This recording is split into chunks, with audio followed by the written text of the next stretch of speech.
The question I wanted to ask was specifically the situation of small and medium enterprises exporting into the EU.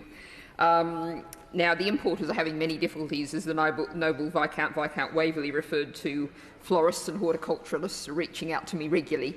But in terms of exporters, the British Chambers of Commerce figures from the fourth quarter of 2023 say that SMEs, 50% of no change in overseas sales, 24% seeing a decrease, and exports from SMEs to the EU are consistently underperforming domestic sales.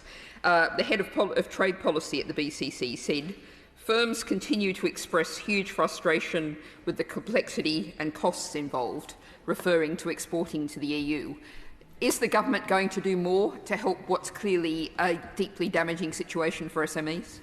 I just wish you'd been at breakfast this morning at number 10 Downing Street, where Lord Pettigrew and I hosted 16 SMEs who are exporters to Europe and elsewhere, reporting how their business is trading up and how the fact that they have now opportunities to trade around the world beyond Europe.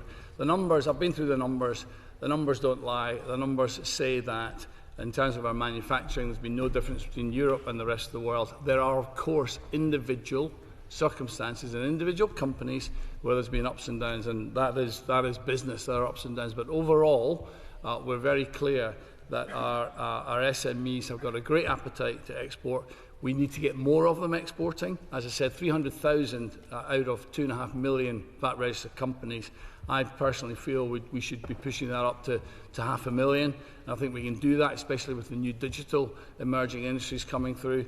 But certainly, I'd be very happy for her to introduce her to a number of the export champions today, who actually, number of them actually bringing manufacturing back to the UK, onshoring manufacturing to the UK following Brexit, and that's a very pleasing development.